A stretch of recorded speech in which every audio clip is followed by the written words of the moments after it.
Gullah Gyal, what it do, what it do. All right, so it's been a minute, but I'm back. I just wanted to come and record this moment. So last night, I did a retwist because let me tell you, like my locks were not popping. Like it comes to a point when it comes to my locks where I'll go for like 6 months without really retwisting and things like that.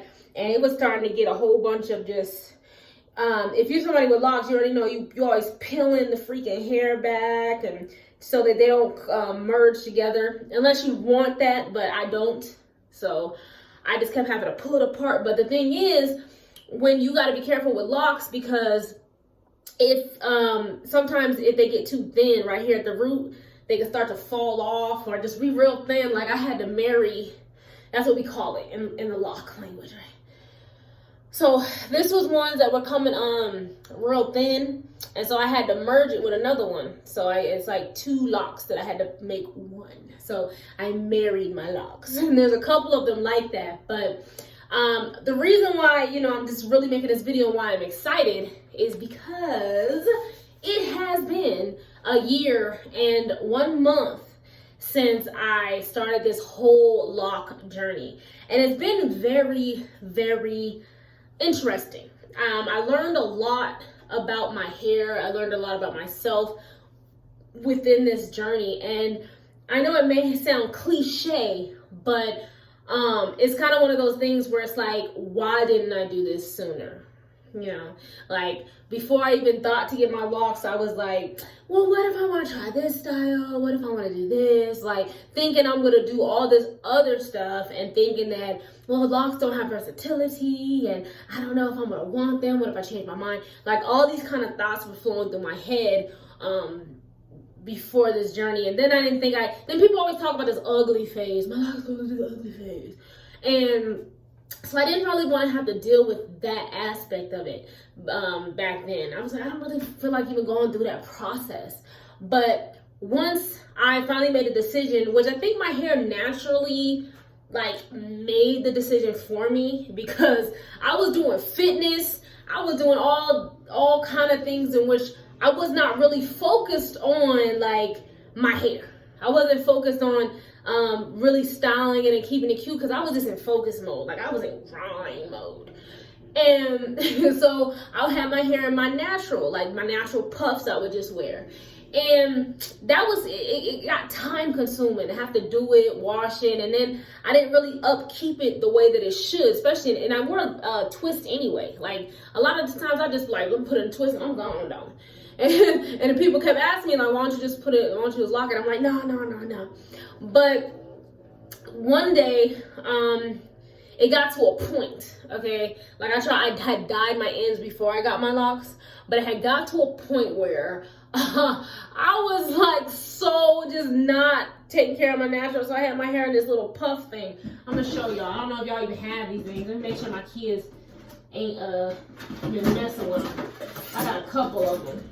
Okay, so I still have these because I put them on my little baby. She still wears them. She 8. So these little puff cuffs I used to wear right here, right? There's a little one if you want. I do little pigtails for my baby.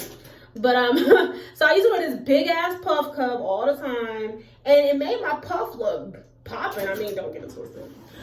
But it was to a point where I wasn't really keeping up with the hair anyway, and my ends were starting to lock together in a big puff anyway, because I would just keep it on. And because you don't really comb out naturals as much as you would like to, because it's too much trying to comb out and all that. So sometimes I would have just left it in the puff.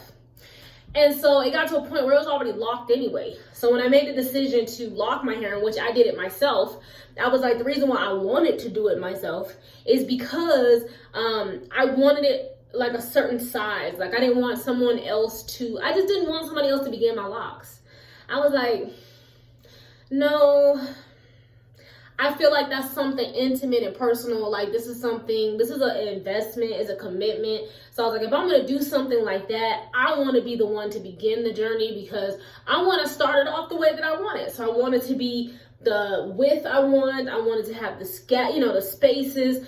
I wanted to really be one with it, because for me, it was really like a spiritual type of moment. It was like me coming into my higher consciousness. I was really connecting more of my culture. And so I ended up just doing it myself with a 2-strand twist. And for the most part, I only got my first retwist was by a beautician. She did it the first time. So after I had locked it and it was time for it to kind of get a retwist, I went to her, she did it. And then after that, I was like, you know what? I'm going to try to do it myself just to save some money. And my mom has locks, and her locks are like super down her back. And she retwists and maintains it herself. So I was like, let me just do that for myself. And so I was maintaining it myself. And then I went to the beautician again to retwist it. And it was cool, but I didn't really like the product she was using. And so I was just like, no, I'm good. Let me just research more on what I need to do. So it's been a learning experience. And so this time around with this retwist, I actually did a deep condition. I washed it, did some clarifying, get all the dirt out. And then I did a deep condition, and then I put it together. Then I retwisted it. So I could still I actually take care of my hair a lot better like this. And I like it. And just the way that I'm seeing the growth, oh my gosh. Like they tell you, in the lock world, they tell you, they was like, they call it the drip. Like when your hair get that drip, oh, you can't tell me nothing, darling. And I am close to that drip. That's when your locks just hang. And right now, after this retwist, shoot, my locks are just hanging and then like flopping. Yeah. So I got that little drip right now. Like, whereas before it'd be like, you still have the pieces like, hello, darling. But these ones got a little weight to them. And I'm just like, yes, that is it, sis. I'm like, that's how I like this little, make a little, I can make it my own. But yeah, so it's my year, and in the lock community, I'm part of this Facebook group. It's like a lock group where you can ask questions. People like to share pictures. They love to share pictures. Yo, show me your locks looking like this. Oh, people quick in the comments.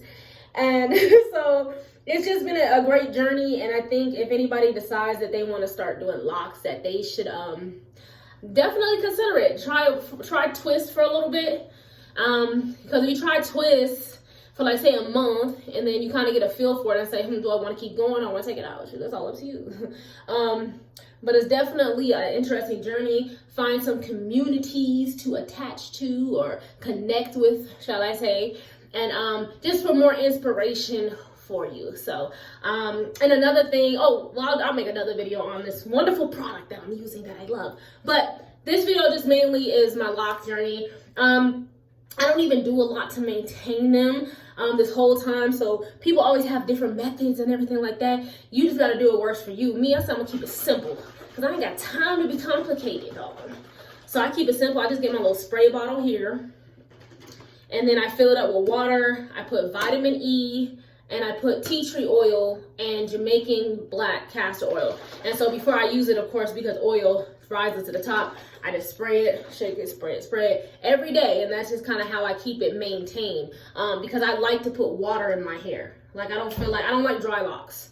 Like don't let them fool you. Like your locks can be nice and soft, and they don't have to be super dry or just unmaintained. Like in this day and age, your locks gotta be neat and clean, okay?